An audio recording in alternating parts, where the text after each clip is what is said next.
할렐루야. 오늘도 말씀으로 주님과 동행하고 계신 여러분을 주님의 이름으로 축복합니다. 함께 보실 말씀은 요한복음 10장, 11장이 되겠습니다. 10장에서는 예수님이 자신을 양의 문이다, 선한 목자다 이렇게 선언하십니다. 9장에서 예수님은 유대교 당국자들을 눈뜬 맹인이라고 막 책망을 하셨는데 10장에서는 예수님이 자신을 양의 문이다, 선한 목자다 이렇게 선언하시며 유대교 당국자들은 그 반대쪽에 서 있는 자들, 즉 그 담을 뛰어넘는 그런 도적대이며 또 이리가 오면 달아나는 그런 싹군 목자인 것을 드러내십니다.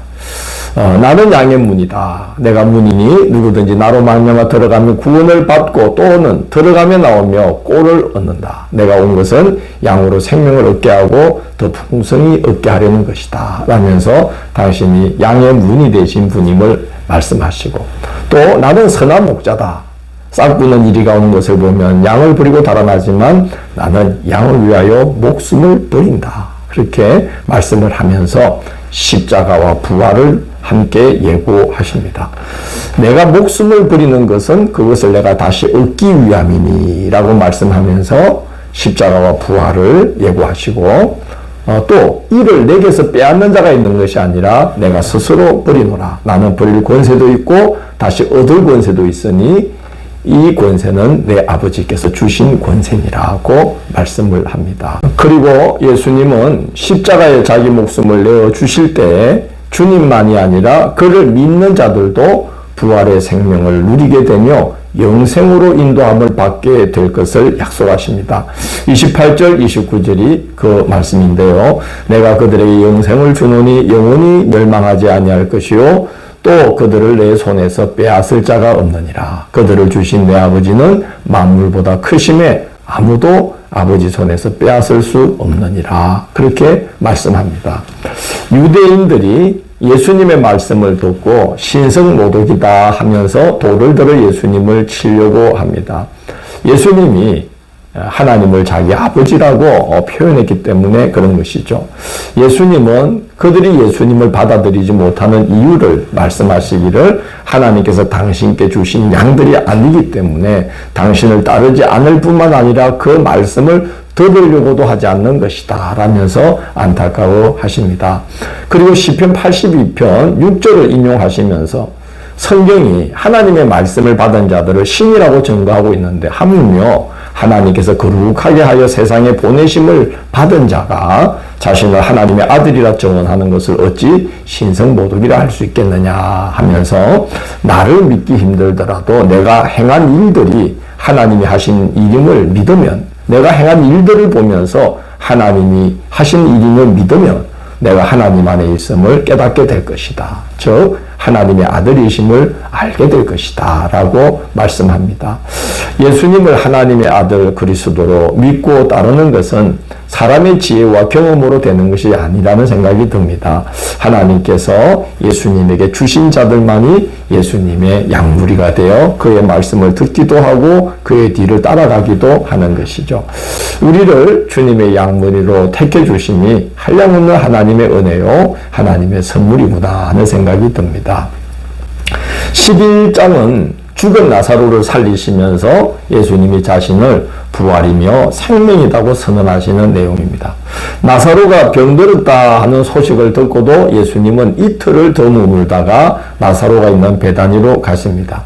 그렇게 하신 이유를 4절에서는 하나님의 아들이 이로 말미암아 영광을 받게 하려 함이라고 말씀하고 15절에서는 이는 너희로 믿게 하려 함이라고 말씀합니다. 베다니에 도착을 하셨는데 나사로가 무덤에 장사된 지 나흘이 지나 냄새가 났습니다. 소생의 기미가 전혀 없는 완전히 절망적인 상황입니다. 그러나 하나님의 능력이 나타나고 주님께서 영광을 받으시며 그 모습을 보는 자들이 예수님을 그리스도로 믿게 될 조건이 완전히 무르익은 상황인 것이죠. 예수님은 마르다에게 내 오라비가 다시 살아날 거라고 말씀합니다. 마르다는 압니다. 마지막 날 부활 때에 하나님께서 모든 죽은 자를 다시 살리실 것을 누가 모르겠습니까? 그런 투로 이제 대답을 합니다. 예수님은 그런 부활이 아니다고 말씀하며 당신께 죽은 자도 살리는 권세가 있음을 선언하시면서 나는 부활이요 생명이니 나를 믿는 자는 죽어도 살겠고 무릇 살아서 나를 믿는 자는 영원히 죽지 아니하리라고 말씀을 합니다. 예수님은 죽은 지 사흘이나 지난 나사로를 살리심으로 죽은 자도 살리고 믿음으로 죽은 자는 영생의 나라로 인도하시는 권세를 하나님께 부여받았음을 그 사건을 통해서 드러내십니다. 이 사건은 이후에 전개될 예수님의 사역에 매우 중요한 영향을 끼치게 됩니다. 45절을 보면 마리아에게 와서 예수께서 하신 일을 본 많은 유대인이 그를 믿었으니라고 기록하고 있죠. 베다니는 예루살렘에서 불과 5리밖에 안 되는 거리에 있다고 오늘 본문에 기록되어 있습니다. 즉 예수께서 죽은 지 한참 지난 나사로를 살린 이 사건, 이 소식은 순식간에 5리밖에 안 되는 그 예루살렘에 순식간에 퍼져서 예수님에 대한 기대가 전폭되게 된 것이죠.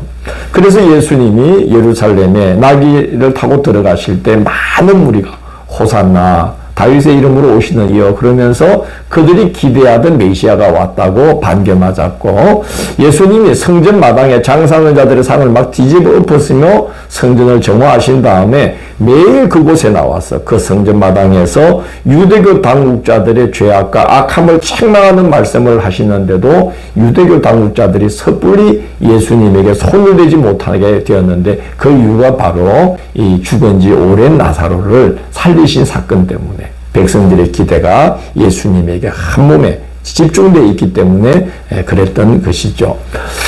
그 소문이 예루살렘에 퍼지자 사내들인 공회 의원들이 모여서 대책회의를 합니다. 48절을 보면 만일 그대로 두면 모든 사람이 그를 믿을 것이요 그리고 로마인들이 와서 우리 땅과 민족을 빼앗아 가리라 하니 하면서 이제 걱정을 합니다.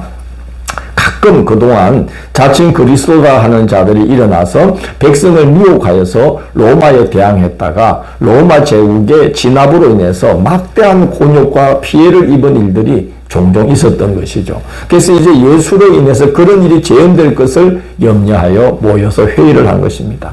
그 회의에 대제사장 가야바가 아주 간단한 해결책을 제시합니다. 한 사람이 죽어서 온 민족이 망하게 하지 않는 게 유익하지 않겠느냐라고 공회원들에게 말합니다. 예수를 희생양으로 삼자는 제안을 한 것이죠. 그래서 체포령이 내립니다. 예수 있는 곳을 아는 자는 신고하여 잡게 하라고 명령을 내립니다. 그런데 요한은 그 일조차도 하나님의 계획 속에 있음을 증거합니다. 51절을 보면 이 말은 스스로 함이 아니요 그 민족과 흩어진 하나님의 자녀를 모아 하나 되게 하기 위하여 죽으실 것을 미리 말함이라고 증거하고 있습니다.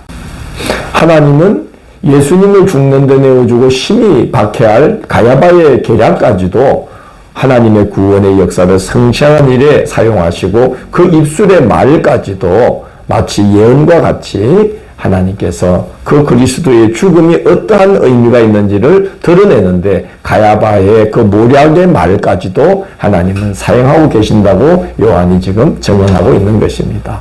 악인의 모략까지도 합력하여 선을 이루는 데 사용하시는 하나님이십니다. 하물며 주님의 이름으로 기도드리며 쓰임받기를 간구하면 주님께서 우리를 얼마나 더 요긴하게 사용하시겠습니까? 그는 양의 문이며 선한 목자 되신 분이라 양의 음성을 듣고 선한 길로 인도해 주시는 분입니다.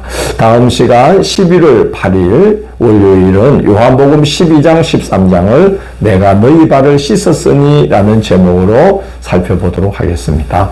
오늘도 함께 해주셔서 감사합니다. 우리같이 연약한 자들을 하나님께서 택하여 예수님을 만나게 하시고 그의 말씀을 듣고 그를 믿고 따르게 해주시니 감사합니다.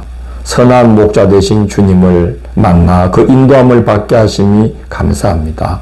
영생의 나라에 이르기까지 우리를 붙드시고 늘 그 길로 인도하여 주옵소서.